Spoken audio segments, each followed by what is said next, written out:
Как понять бескрайность русских полей? Или широту русской души?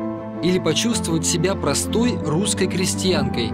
Иностранцы, которые хотят объяснить для себя Россию, часто садятся не за учебники по языку, а принимаются изучать фольклор. В разных концах света люди пытаются разобраться, почему Волга – матушка, и что же вьется черный ворон. В изучении русского народного они ушли гораздо дальше отчей черных. Их завораживает репертуар, популярный в России XIX века. Они поют песни, которые не каждый русский-то знает. Встречаясь в домах, где дружат с Россией на расстоянии, люди разных национальностей слушают, поют, танцуют и так узнают совершенно незнакомую раньше страну.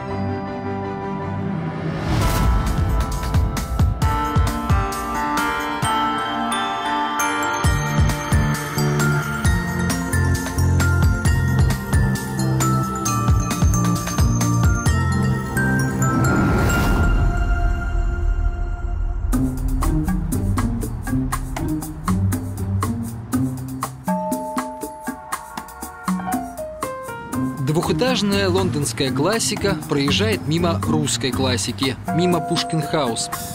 Что знают лондонцы о далекой стране, часть которой вот тут, под боком, в этом доме? Леди в годах вспомнят, может быть, даже напоют что-нибудь из Чайковского. Балет и оперу в Англии любят и ценят. Молодые джентльмены, те, кто не пропускают футбольных матчей, конечно, назовут «Калинку». Они распевают ее перед матчами, радуя Абрамовича. Девушки с хорошей памятью припомнят группу «Тату». Лет 10 назад их песни возглавляли британские чарты. Но неожиданно кто-то из толпы, спешащей мимо культурного центра Пушкин-хаус, открывает эту дверь ради русских народных песен. Высоко-высоко, ой, высоко, высоко летаю над землей. Ой-ой-ой-ой-ой. Пока артисты подтягиваются на очередную репетицию, художественный руководитель русского хора Полина Шеперд объясняет: в Лондоне есть такая традиция – ходить куда-нибудь раз в неделю вечером попеть. У русской музыки репутация тут очень хорошая, потому за 11 лет в Британии Полина взяла под свое художественное руководство аж 4 хора, 2 из которых поют на русском. Широкие интервалы музыкальные, широкая душа, широкие эмоции. И, наверное, я думаю, людям вот это разрешение эмоционально себя выразить и соприкоснуться с чем-то большим, грандиозным, великим, ну, мне кажется, что это огромный аспект, который их привлекает. Да.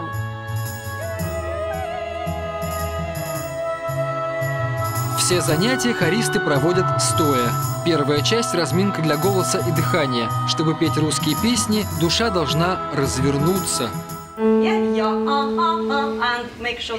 Убедитесь, что задействован живот, а не плечи. Можете даже руки сюда положить. Поехали.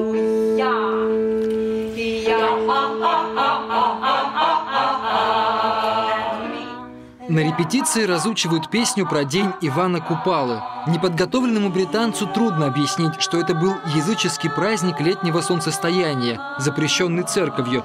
Но потом его соединили с христианским, с Рождеством Иоанна Крестителя. И получился очень русский праздник, смесь древних обрядов с православием. Но ведь понимают и поют.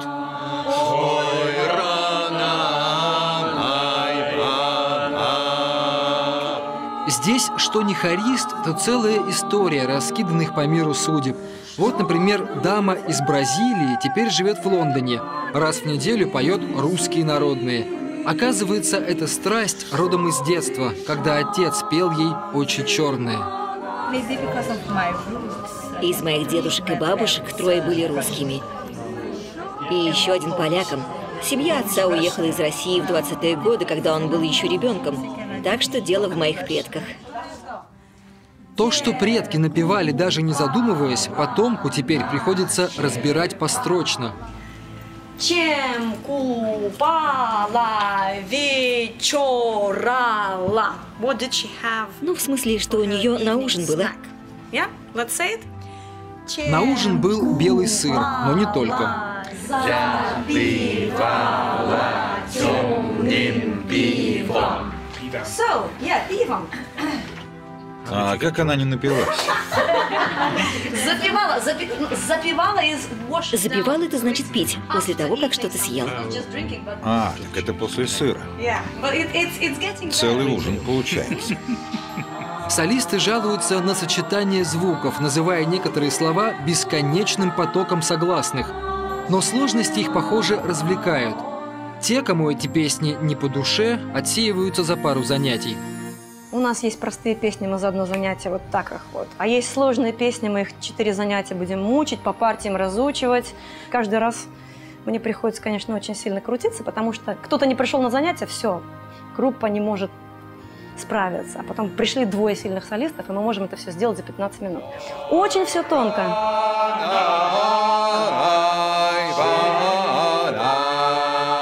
Том родом из Голландии, но в Лондоне живет с 1986-го. В этом хоре он со дня основания, то есть чуть больше 1,5 лет. Я знаю много песен, но я никогда не запоминаю названия. Название любимой песни он в итоге нашел. «Ой, ты степь широкая». Том тут не единственный, кто ее вспоминает. Хотя какая ему и большинству в этом зале Волга-матушка, но чем-то трогает. Я оказался здесь случайно. Не искал специально русский. А петь не так сложно. Звуки-то почти те же.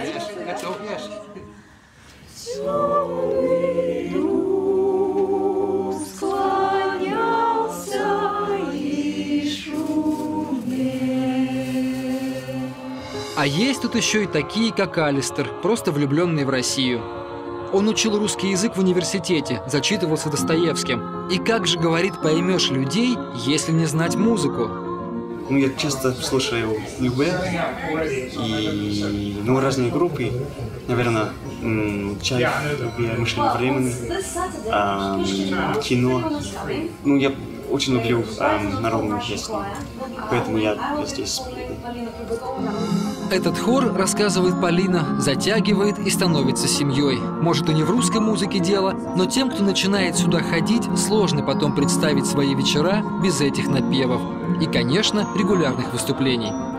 Есть глубина, есть эмоция и какое-то соединение какая-то энергия специальная, которая идет от сердца.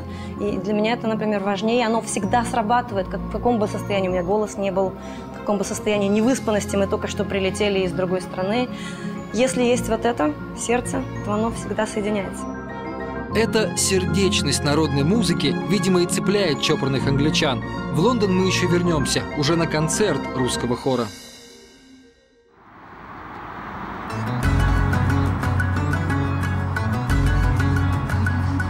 В советское время русским фольклором в Армении, например, удивить было трудно. То был вопрос скорее политики, нежели культуры. Но после развала Советского Союза был велик риск, что все русское забудется. Во времена перемен не до культурных связей, но любовь к музыке, в том числе и русской, тут никуда не делась. Здравствуйте, дети! 15 лет в Армении танцует коллектив «Маленькие ереванцы». Они учат итальянскую тарантеллу, стремительные испанские ритмы и много еще чего. Но без русских мотивов, признается руководитель ансамбля Нона Манукян, репертуар был бы не так интересен. Ну, русский обязательно входит в репертуар, потому что, во-первых, мы очень много общаемся, то есть они это все могут и движением показать. И я считаю, что это необходимо научить наших детей русскому танцу. Просто необходимо. Обычно на занятиях говорят по-армянски, но сейчас Нона без труда переходит с детьми на русский, и те понимают, язык они учат тут же, в школе, и что такое матрешка, им объяснять не нужно. Самая маленькая матрешка кто у нас? Кто у нас будет? Ты танцуешь маленькую матрешку? Заучивание движений, считают здесь, это только полдела. Важно, что дети понимают, откуда это все взялось, знают природу того или иного жеста. В русском танце ручки немножко приоткрыты. Смотрите, в классическом круглые, а в русском приоткрыты. Здесь показывается ширина полей, да, углов, вот эта свобода. Раз.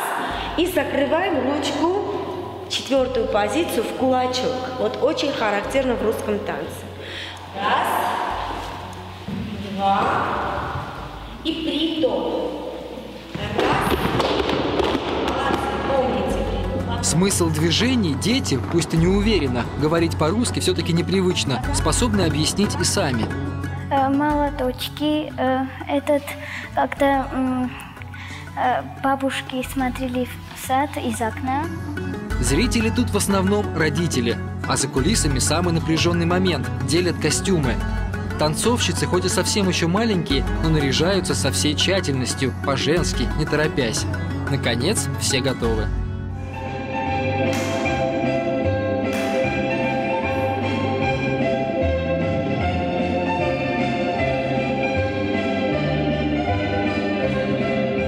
Нонна рассказывает, самые маленькие ученицы русские танцы схватывают даже быстрее, чем армянские. Больше свободы, да и движения попроще. Я пока так хочу такой большой, хороший такой взрослый танец, но так как они дети, я взяла матрешки. Чтобы им было интересно, чтобы они знали, что есть такая куколка, матрешка и так далее.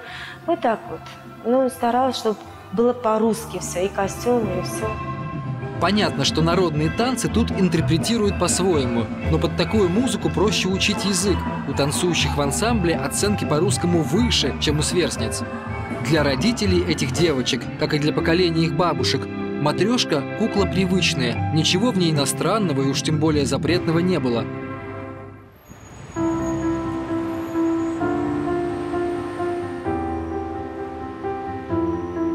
Те же очи черные, они же как матрешка, символ России, только музыкальный. Но жгучие и прекрасные, спетые в 60-х где-нибудь в Сан-Франциско, были вызовом почище протестов хиппи. Длинноволосые ребята в фенечках тогда на каждом углу, а вот русская музыка манила недоступностью. Дороги, вино, туман, холода, тревоги на степной горе. Джон Маккарти уверяет, что к языкам у него никаких способностей нет, и русский он никогда не учил, хотя и поет на нем большую часть жизни. После того, как я закончил Стэнфорд, я решил продолжить образование в Ельском университете. Уже тогда я был влюблен в русскую литературу. И когда я услышал русский хор Ельского университета, я просто утонул в этой музыке. Хор в Еле появился, когда время явно не способствовало интересу к русской музыке. 1953. Охота на коммунистов, холодная война. Казалось бы, какое тут хоровое пение на языке вероятного противника. Но история о сладости запретного плода, как ни странно, сработала и здесь. В этом было что-то таинственное, интригующее, узнавать о стране на другом конце света. Такой непохожей, но с такой прекрасной музыкой. Для нас это было поразительно и захватывающе. Мы фокусировались на исполнении церковной музыки произведений с многовековой историей. Но не только. Было много фольклорных песен. Все не ограничивалось «Очи черные». В репертуаре было много разных произведений.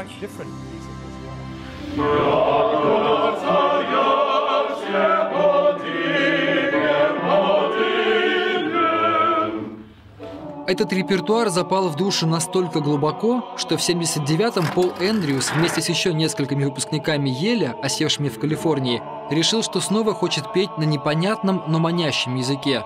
Так появляется хор «Славянка». Слово, каким бы русским оно ни казалось, очень местное. Здесь, в Калифорнии, еще в XIX веке торговцы пушниной из русско-американской компании основали теперь уже легендарное поселение Форт Росс. Всем географическим объектам в округе они давали свои названия. И нынешняя Russian River, русская река, изначально называлась Славянкой.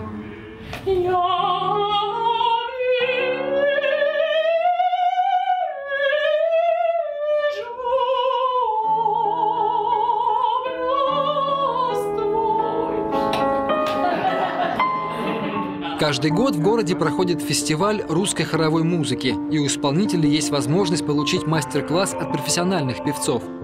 «Славянка» — коллектив любительский, и его участники в обычной жизни, юристы, госслужащие, программисты, собираются вместе всего раз в неделю на 2,5 часа. Раз, расслабьтесь. Два, вдохните, стоп. Задержите дыхание. А теперь пойте.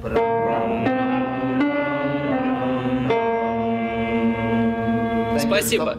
Здесь они могут сосредоточиться только на голосе, непривычное для артистов славянки состояние, ведь никто из них русского не знает, это просто музыка слов. В репертуаре хора около 30 песен. Хористы еще и усердно обновляют список. Все зависит от песни.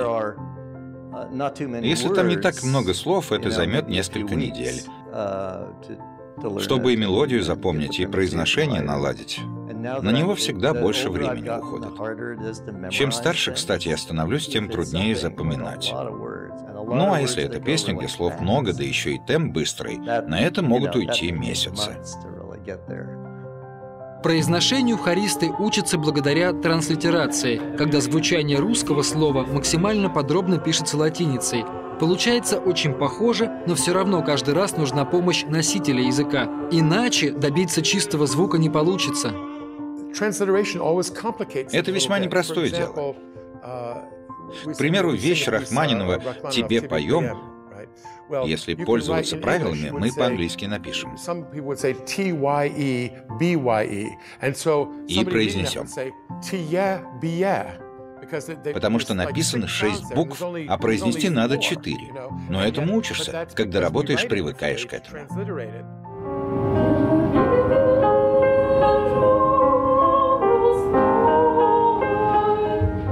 Уже давно в этой музыке нет ничего запретного, но для американской публики такое пение все еще в новинку. Это, можно сказать, в основном русская музыка, потому что уже, так сказать, симфонические, оперная музыка, инструментальная музыка стала активно развиваться с конца XVIII века, а точнее, вообще-то в XIX веке. А до этого была исключительно хоровая музыка. Представьте себе, столько лет. Это сейчас Ирина Шачнева может организовать фестиваль, куда приедет и славянка, и фольклорные исполнители из России. Лет 30 назад такие встречи были в новинку. В Советский Союз хор впервые пустили только в 86-м, во времена перестройки. С ее автором, с Михаилом Горбачевым, хористам тоже довелось встретиться, правда, уже в США. Я оставил свое сердце на Сан-Франциско, etc. So, yeah. Эту песню, которую в городе знает каждый, они пели во время приезда генсека. Сначала выступили в отеле, а потом бойко поющих по-русски хористов попросили еще и проводить почетного гостя. Ему, мол, будет приятно. Скажу вам так, худшая акустика, которую вы только можете себе представить, это когда вы поете на летном поле под рев двигателей самолета Ил. Мы пели, я оставил свое сердце в Сан-Франциско с английскими и русскими словами. И Горбачев уже поднялся по трапу, обернулся, увидел нас, спустился обратно и подошел. Я был последним, чью руку он пожал в Америке. Но уж точно не ностальгия по тем временам заставляет их вновь и вновь разучивать труднопроизносимые тексты. Вряд ли это и жажда славы. Популярен хор все-таки в очень узких кругах. Есть, видимо, в русских народных что-то очень близкое, чего в других мелодиях найти не получается. Когда люди говорят о русской песне, она всегда отсылает к дому, к рекам, лесам, степи. Это то, что мне очень нравится. Вот эта сосредоточенность на родной земле. Мы, американцы, много ездим, и связь с корнями теряется. Эти песни — прекрасное напоминание об этом. Это непосредственно музыка, которая несет эту духовную энергию, которую люди ищут. Те люди, которые задаются вопросами о смысле существования, скажем так, и в смысле бытия, по-видимому, они находят ответ в этой музыке для своих чувств и своих раздумий.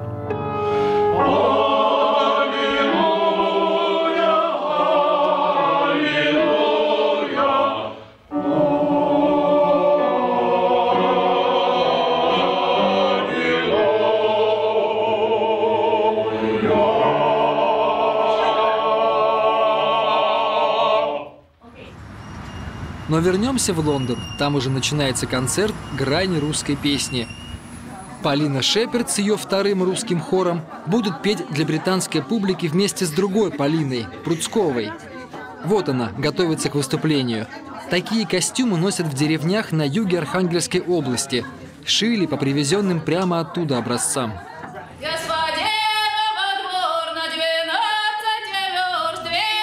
Полина Пруцкова сама ездит в экспедиции по русским деревням, записывая, что исполняют там, и стараясь петь точь-в-точь, без всякого редактирования. Чего не находят в глубинке, разыскивает в музыкальных архивах по всему миру. На поток такие поиски не поставишь. Это штучная работа, требующая колоссальных усилий.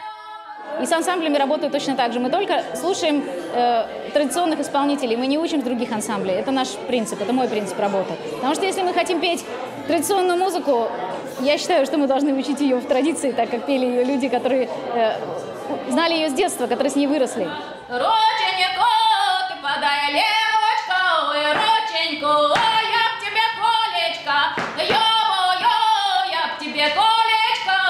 Публика поначалу принимает настороженно, уж слишком экзотично.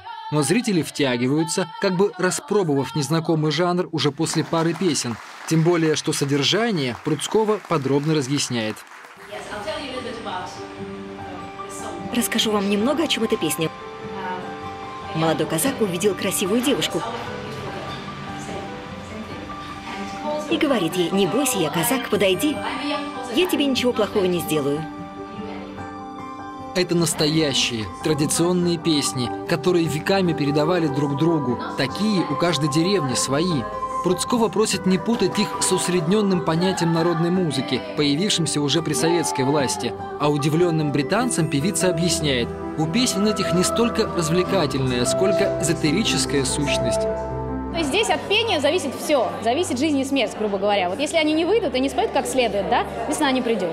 Урожая не будет, кушать будет нечего, да, коровы молока не будут давать. То есть вот на таком уровне, да, для них это жизненно важно. Это, в общем-то, в этом больше магии, чем пение, может быть, как такового. Пение в том понимании, в котором мы привыкли к этому слову.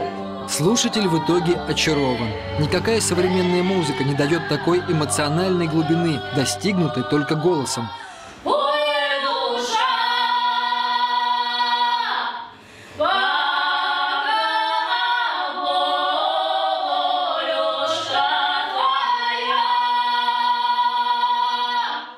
От мистики к узнаваемой разудалой народности, и перед зрителями уже хор Полины Шеперд. Начало беспроигрышное.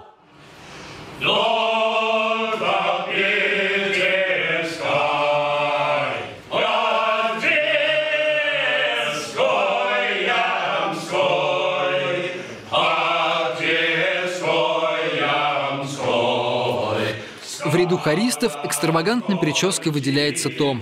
Никаких русских корней у него точно нет. Он сочиняет музыку, но совсем не похожую на современную. Его хор привлекает тем, что в песни нужно всю душу вкладывать. Здесь много хоров.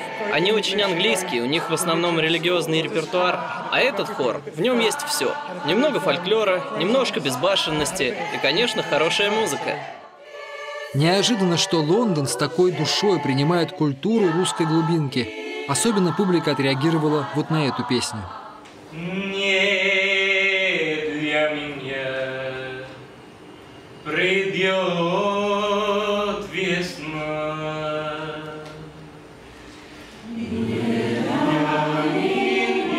Солисту Уильяму 15. «Романс не для меня» он поет, зная его историю. Стихи и музыка были написаны еще в первой половине XIX века, но потом забылись. А в 20 веке об этой песне вспомнил Федор Шаляпин. Он назвал ее «Забытый солдатский романс». Память народа, которая в песне, она также, наверное, сейчас просыпается, когда мы ее поем. С другой стороны, сейчас времена... Вот у нас что в мире происходит. Мир с ума сходит с этими войнами, поэтому я думаю, что особая какая-то эмоциональность, особая струнка все-таки затрагивается. Я думаю, да. Не для меня. После этого концерта ни один из его слушателей так уже никогда не скажет. Публика выйдет из Пушкин-хаус, рассеется в туманных улицах Лондона, но в голове у каждого сегодняшнего зрителя еще долго будут звучать мелодии архангельских деревень и забытый солдатский романс.